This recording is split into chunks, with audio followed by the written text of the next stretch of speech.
ዳንዬ ከእስር ቤት መልስ ከሚስቱ ጋር ከዚህ በፊት አፍቅራው ከተጣላችሁ ለገንዘብ ብላ ጥለው ለሄደችው ልክ እንደ ሄርሜላ ገንዘብ ፈላጊ ናትና ሄርሜላ አብርሃምን አፍቅራው የመጣች መሰላችሁ እንደ ቤተሰብ። አረ እንዳትሸወዱ። ብር ፈልጋ እኮ ነው የመጣችሁ። ብር ምንም ነገር ሳያደርግላት ሲቀር ነው፣ መኪና ሳይገዛላት ቤት ሳይገዛላት ምናምን ሲቀር ነው ብር ፍለጋ ስለመጣች አንድ አበባ ሰጣት፣ ቀለበት አደረገላት። በዛውም በልመና በስንት ልመና እግሩ ስር ወድቃ ምናምን ለዛ ነው አሁን እየጠፋችሁ ማለት ነው።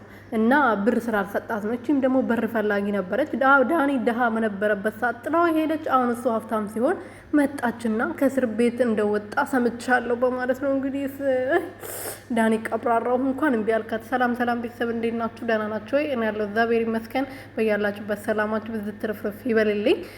እንግዲህ ዳንዬ ከእስር ቤት ወጥቷል። እንኳን ደስ አላችሁ፣ እንኳን ደስ አለን። እስር ቤት ገብቶ ባይሆንም ላዩ ላይ አልገባም፣ ቪዲዮ አልሰራም፣ ዩቲዩብ አልሰራም ነበረ። አሁን እያካካሰ ነው በደንብ አድርጎ ማለት ነው። ትናንትና ስለተፈጠሩት ደስ ብሏት ነበረ ወደ ቪዲዮ ስለመጡ ማለት ነው። ታስሮ ሳይሆን ያው ስለመጡ ወደ ቪዲዮአቸው ስለተመለሱ ማለት ነው። እና ምን ልላችሁ ፈልጌ ነው፣ ዳኒ ፍቅረኛው ጥላ ሄዳ ነበረ። ልክ እንደ ሄርሜላ ጥላው ሄዳ ገንዘብ አፍታም ስትሆን ነው እንግዲህ ተመልሳ የመጣችሁ። ዳኒ አፍታም ሲሆን ገንዘብ ፍለጋ ማለት ነው። አብርሃም እኮ በደንብ አድርጎ መኪና ቤት ምናምን የሰጣት ሄርሜላ ጥላው አትሄድም ነበር።